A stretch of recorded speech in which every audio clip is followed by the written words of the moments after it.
Hey, what's up, guys? Welcome back to Guys and Magic. This is Hunter and David. Say what up, David. Yo, what's going on? We are back this time. Happy June 1st, 2023. We are coming at you with another group of spoilers. Not too many. I feel like this spoiler season is just a little slower than most. What do you think? I mean, they dumped about 1,000,000 cards on day one, so I don't know. Maybe we're just like kind of playing catch up at this point, just kind of trickling things out from here. It's true. And we'll see how much comes after the weekend because we don't normally do a video on the weekends. But starting with the first card, we are doing Horn of Gondor. It is 3 generic mana for a legendary artifact. It says when Horn of Gondor enters the battlefield, create a 1/1 white human soldier creature token. You can also pay 3, tap it, create X 1/1 white human soldier creature tokens, where X is the number of humans you control. So a human token doubler, essentially. I mean, this card is cool, but I do feel like this is really like win more. This is at its best when you already have a bunch of creatures, and it really doesn't help you out at all if you don't have many or any at all. Well, it creates one when it comes in, which is nice. Yeah, but I mean, like, okay, so you play this and your opponent like board wipes because you're probably already going wide with tokens. Like, then it literally doesn't do anything. But I don't know. I'm not the biggest fan of win more cards. Also, what do you think this card sounds like? Dinna, dinna. All right, anytime you play it, I expect for you to make that sound. Also, people are comparing this to Cranko because of the whole thing. You tap Yeah, it. I mean, like it's definitely Cranko-esque. I do still, I don't know. It's still very win more for me. I'm not actually very high on this card. My favorite comment from the subreddit, because it was compared to Cranko, and this makes men, so they called this Menko. Minko. All right, I'm here for it. Menko makes humans, but yeah, human tribal. You're gonna love this card, and you might even see this in an upgrade. I do. Who knows? Moving on to Moria Marauder. It is 2 red mana for a 1/1 creature goblin warrior. It has double strike. It says whenever a goblin or orc you control deals combat damage to a player, exile the top card of your library. You may play that card this turn. This is Seems just like an automatic include in every goblin deck, right? absolutely. This is such extreme card advantage. And then it just even on its own, like this thing having double strike. So like if this manages to connect, your opponent doesn't block it, you're gonna be able to rip the top 2 cards of your library. Yeah, and it also hits lands, which is amazing. Yeah, go pick up your copies of this now because this card's gonna be insanely priced here in a little bit. Especially since it's only from the Lord of the Rings set. This will probably never get reprinted. So, Oh yeah. my goodness, you're absolutely right. It references Moria. Yeah, go pick this up. This is gonna turn into like a $50 card later on down the road. Yeah, this is a nuts goblin. But only being a 1/1 does make it very vulnerable. So, throw some boots on this or something. Make it bigger. I think the card advantage here is crazy.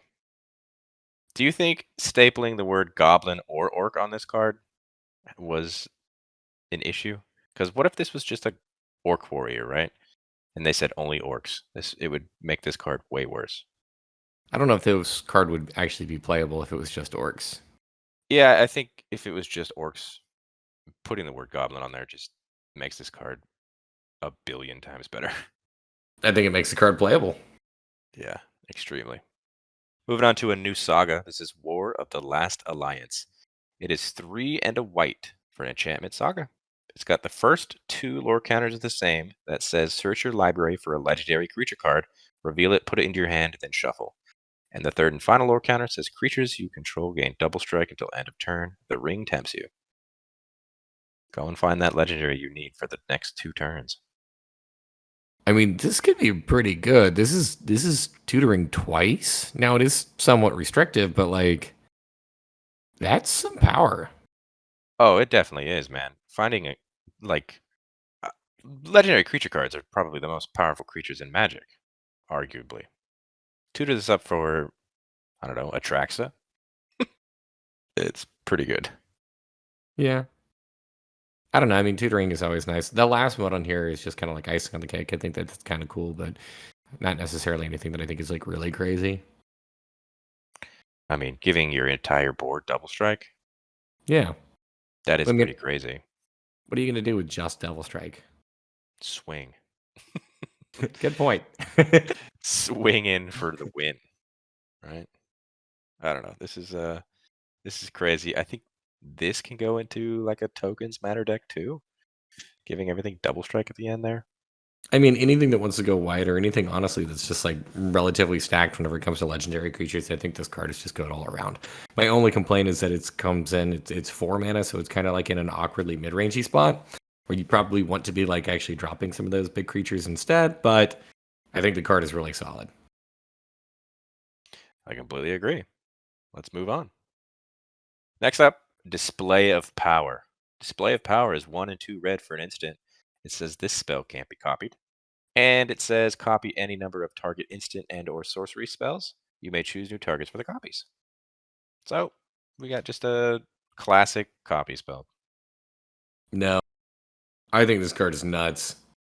I don't think this is a classic copy spell at all. I think this is so much more power to it. It's a display of power. Yeah, it is a display of power. So like copy any number and then it doesn't actually have to be your own stuff too. So like if your opponent has cast a couple things, if there's multiple stuff or multiple things on the stack, like if your opponents are having a counter war, or maybe if you're even involved in said counter war, like you just push this through and you've won and then you get to do whatever you want with whatever other instants or sorceries were already on the stack.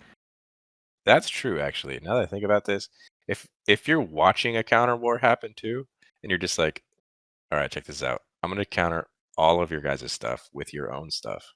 It's gonna be pretty Yeah. sweet. Or like even in just if like your opponent is just trying to like worst case scenario with this is your opponent tries to remove one of your things and then you just say like, okay, well here I'm gonna make a copy of your thing. That way we're just like, I don't know, I'm gonna get a copy of it too. Like I feel like that's worst case scenario with this.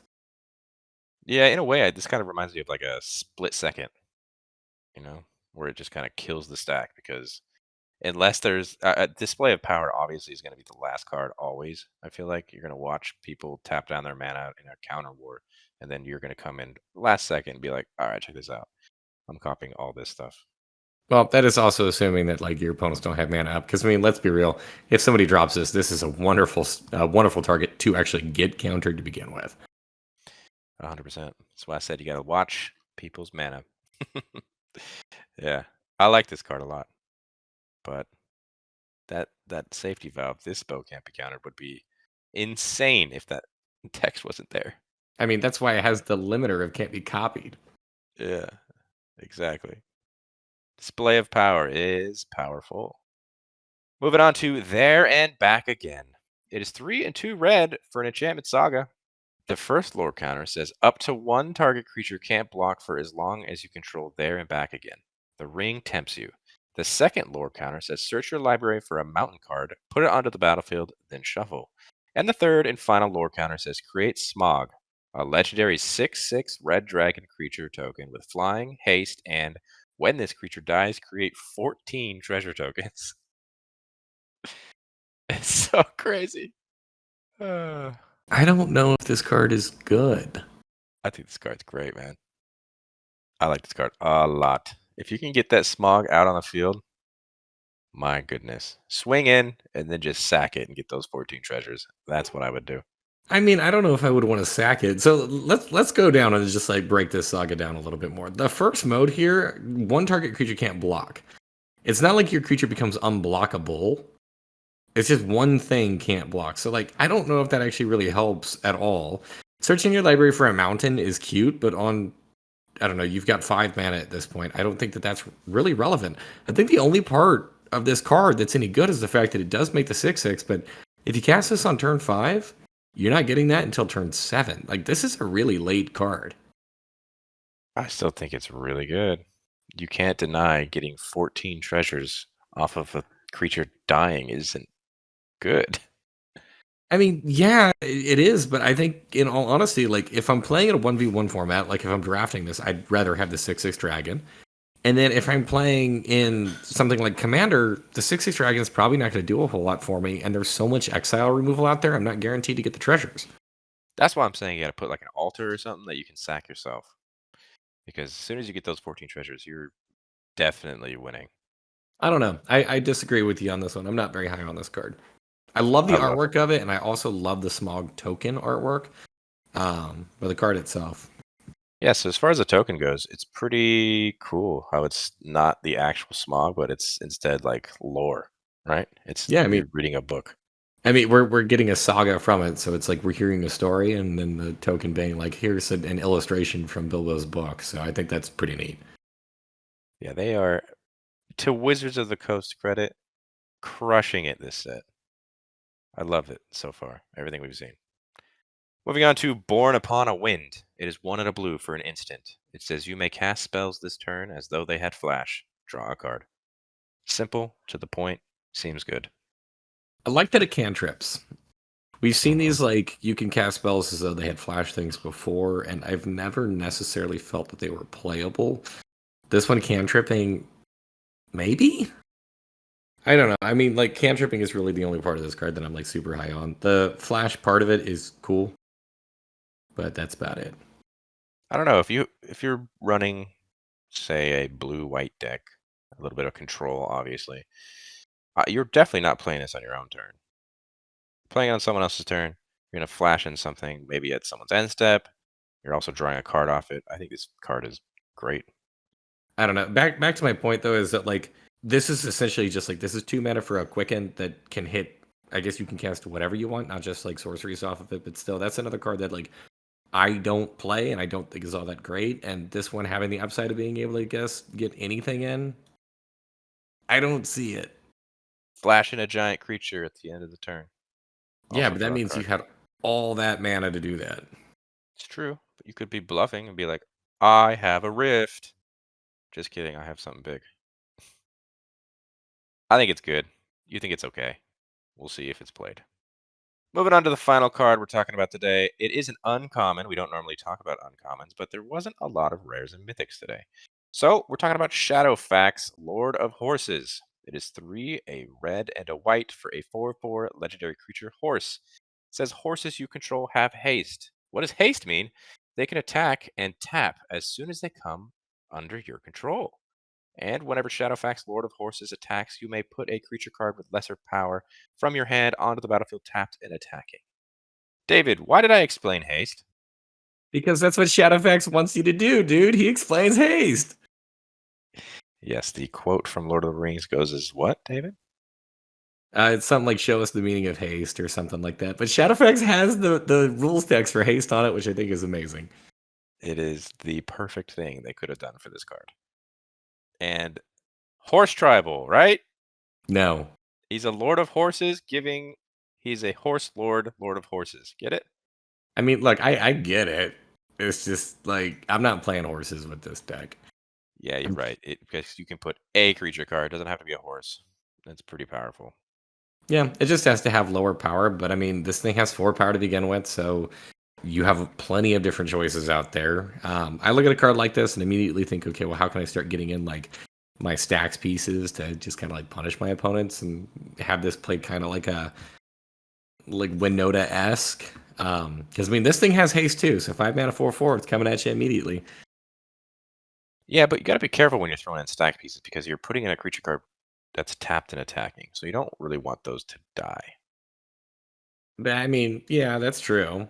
Just like be mindful, I guess, of what you're playing. Or I mean, there are other creatures out there that are like low power but high mana value and like big abilities and stuff like that that you probably still want to be able to like throw into play. Um, or just generally good creatures. I mean, like this is just value. I'm actually pretty high on this card. You know what I see when I see this? It's also kind of got good flavor. Uh, I see a horse that can carry a lot of equipment. That is exactly what I think would happen here. You just bump up that power high enough to where you're getting out giant stuff for free. That is probably too many steps for me, but I like where your head's at. Hey man, Boros equipment. It is a thing. It always has been a thing, and it will continue to be a thing. I think Shadowfax has the ability to do that. And also horses. So that's cool. Build a pony. But that is going to do it for us today. I hope you guys liked this little shorter video. Like the video if you did. Subscribe to the channel if you haven't done so already. Like I said, we are going through spoiler seasons. We are putting out a video every day for every spoiler day. Check the description where you'll find links to our Twitter, our Instagram, and our TikTok. That is at Guys at Magic for each one, especially our Instagram, because like I said, we don't normally talk about the uncommons and commons, but they are posted all on our Instagram if you wanted to follow along. David, what was your favorite card today? My favorite card today, it might be the Goblin, the Moria Marauders. Yeah, it's a very powerful card. I like that card a lot too. My favorite card, I'm going to go with Horn of Gondor because I am that human deck. I do have a deck that runs just humans, mono white humans, baby. I think this card's a shoe-in for that deck, and I can't wait to put it in. Comment down below what your guys' favorite card was today too. We're very interested to see. And until the next video, hope you guys have a great rest of your day. Peace. Later.